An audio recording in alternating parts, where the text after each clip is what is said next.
តាមខ្ញុំដឹងណាកាលពីសម័យមុនកន្លែងហ្នឹងដូចថាគេប្រហូរទឹកពីលើមកហើយចេញទឹកនៅខាងក្រោមហ្នឹងគឺគេប្រើប្រាស់សម្រាប់ព្យាបាលជំងឺឬក៏សុំសេចក្តីសុខសុំអីផ្សេងគេថាទឹកមុនអញ្ចឹងណាជួយសុខពុកម៉ែបងប្អូនអរគ្នានៅក្នុងវីដេអូនេះគឺខ្ញុំនឹងនាំបងប្អូនមកលេងប្រាសាទមួយដែលស្ថិតនៅក្នុងខេត្តតាកែវគឺជាប្រាសាទដែលមានអាយុចំណាស់ជាងប្រាសាទអង្គរវត្តទៀតភាគច្រើនបងប្អូនយើងតែងតែប្រៀបធៀបប្រាសាទផ្សេងទៅនឹងប្រាសាទអង្គរវត្តណាប្រាសាទបងប្អូនវាច្រើនស្គាល់តែអង្គរវត្តអញ្ចឹងថ្ងៃនេះគឺខ្ញុំនឹងនាំបងប្អូនមកមើលប្រាសាទមួយដែលកសាងឡើងតាំងពីសម័យនគរភ្នំណាមុនសម័យចេនឡាទៀតហើយអ្នកខ្លះគេថានៅម្ដុំនេះគឺជារាជធានីសម័យនគរភ្នំអីចឹងទៅកន្លែងដែលកកាត់ទឹកដីខ្មែរដំបូងទៀតនៅអង្គរបុរីនេះតែរឿងហ្នឹងចាំខ្ញុំចេញវីដេអូថ្មីដើម្បីនិយាយពាក់ព័ន្ធជាមួយនឹងរឿងទាំងអស់ហ្នឹងណាហើយអញ្ចឹងប្រាសាទដែលខ្ញុំនឹងនាំបងប្អូនមកទស្សនាថ្ងៃនេះគឺជាប្រាសាទគេហៅថាអាស្រមមហាឥសីប្រាសាទដែលកសាងឡើងពីថ្មសិលាបាសាល់បងប្អូនធ្លាប់ចាំវីដេអូមួយដែលខ្ញុំនាំបងប្អូនទៅលេងប្រាសាទមួយដែលកសាងពីសិលាបាសាល់អញ្ចឹងដែលអត់គឺជាប្រាសាទតាកែវខ្ញុំទំតែឃើញប្រាសាទពីរឯងដែលកសាងពីសិលាបាសាល់ហ្នឹងណានេះប្រភេទសិលាបាសាល់ហ្នឹងគឺជាប្រភេទសិលាដែលរងហើយស្រួយអញ្ចឹងទៅទើបយើងឃើញថាពីច្រើនប្រាសាទដែលកសាងឡើងពីសិលាបាសាល់នេះអត់សូវជាមានក្បាច់ក្បូររចនាអីច្រើនទេដោយសារតែសិតតែ6បងប្អូនដោយសារតែប្រាសាទដែលកសាងពីសិលាបាសាល់គឺវាមានសភាពរឹងហើយស្រួយហើយនៅលើថ្មសិលាបាសាល់ហ្នឹងគឺវាមានផុសដែលកើតចេញពីបន្ទះភ្នំភ្លើងណាហើយចំពោះប្រភេទសិលាបាសាល់នឹងដែរគឺយើង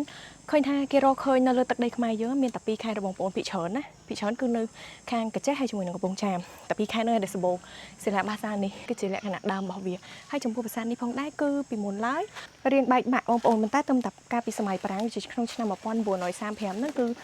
ខាងបារាំងហ្នឹងគេអ្នកស្រាវជ្រាវខាងបារាំងបុរាណទូខាងបារាំងគឺចូលឡើងវិញណាចូលរួមជួសជុលឡើងវិញដែលមានបន្ថែមដោយបន្ថែមនៅថ្មបាយក្រៀមនៅកន្លែងទីតាំងមួយចំនួននេះដូចជាថ្មនេះអញ្ចឹងគឺជាថ្មបាយក្រៀមបងប្អូនអ្នកមានបន្ថែមណាហើយចំពោះថ្មបាយក្រៀមនឹងដែរមូលហេតុដែលគេយកថ្មបាយក្រៀមនឹងមកបន្ថែមពីលើថែមបើតាមខ្ញុំដឹងគឺដោយសារតែប្រភេទសិលាបាសាថ្មបាសាជាមួយនឹងថ្មបាយក្រៀមនឹងវាមានផុសដូចគ្នាបងប្អូនអញ្ចឹងទៅគេយកថ្មបាយក្រៀមមកបន្ថែមនៅទីនេះបបប្រាសាទខ្លះគេយកថ្មភក់មកបន្ថែមអញ្ចឹងទៅនិយាយទៅប្រាសាទអាស្រមមហាឥសីនេះគឺកសាងឡើងនឹងគឺតាំងពីសម័យសតវត្សទី6បងប្អូនចុងសតវត្សទី6ដើមសតវត្សទី7គឺនៅកំឡុងអាចថាជាចន្លោះសម័យនគរភ្នំឬក៏ចាប់ផ្ដើមជាសម័យចេនឡាយអញ្ចឹងណាបងប្អូនយើងអាចសន្និដ្ឋានបានច្បាស់ជាក់លាក់ទេព្រោះដោយសារតែសំណង់បាក់បែកអញ្ចឹងយើងក៏ឯកសារដែលបន្សល់ទុកតាំងពីសម័យមុនដែលពាក់ព័ន្ធជាមួយនឹងសម័យកាលនោះក៏យើងមិនសូវដឹងច្បាស់ដែរយើងដឹងពាក់ព័ន្ធជាមួយនឹងប្រវត្តិក៏ដូចជាឈ្មោះប្រជាសម័យមុនអីហ្នឹងគឺតាមរយៈឯកសារចិនទេបងប្អូនភាសាតកាលហ្នឹងគឺយើងមានគេហៅថាធ្លាប់មានតំណែងជាមួយនឹងចិនពួកចិនហើយយើងធ្វើជំនួញធ្វើអីជាមួយគ្នាទៀតអញ្ចឹងកាលពីសម័យមុនយើងដឹងថាទឹកដីយើងធំខ្លាំងណាធំលាតសន្ធឹងដល់ប្រទេសចិនសម័យហ្នឹងគឺអត់មានយួនអត់មានសៀមអីមកទេសម័យហ្នឹងយួនសៀមអត់ទាន់កើតទេគឺយើងស្គាល់តែចិនស្គាល់តែឥណ្ឌាទទួលឥទ្ធិពលពីឥណ្ឌាហើយប្រាសាទអាស្រមមហាឥសីនេះដែរគឺគេថាជាប្រាសាទមួយដែលធ្វើឡើងលក្ខណៈស្តៀងជាមួយនឹងឥណ្ឌាបងប្អូនបើយើងបើសិនជាសំណង់ដែលសល់តាំងពីនគរភ្នំ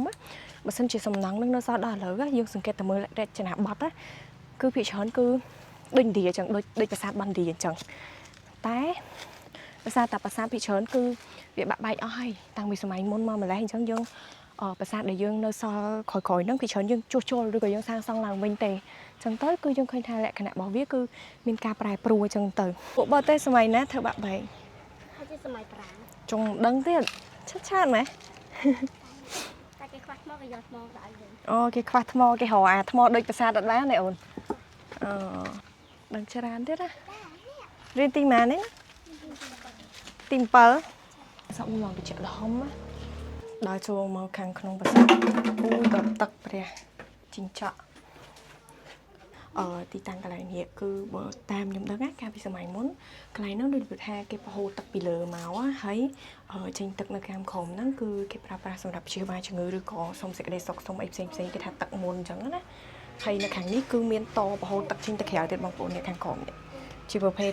គេថាតប្រហូរទឹកដូចនឹងអង្គរនៅអីមានរូបចម្លាក់ទៀតមានរូបចម្លាក់ចេញពីតនឹងទៀតស្អាតណាអូយទូចបងប្អូនកាលពីសម័យមុនក៏ទៅប្រាសាទនេះវា1000ឆ្នាំជាងហើយតាំងហើយនៅសេះសំអានវ៉ាន់នេះគឺវាចាត់ទុកថាមុំហីក្មេងៗអ្នកគ្នាហើយខ្ញុំមកលេងប្រាសាទនេះខ្ញុំឃើញថានៅតាមជាងខ្ញុំមិនដឹងថាបងប្អូនយើងណាគឺតសេអសតសេអីពេញជាងបើសិនជាអាចយើងគួរតែគុំតសេអសតសេអីបែបនឹងជំវិញជាងអញ្ចឹងណាព្រោះ ធម្មតាប្រាសាទយើងរក្សាទុកនៅភាពដើមរបស់វាគឺល្អហើយយើងមើលទៅសេអសរទៅសេអីពេញជាងអញ្ចឹងគឺវា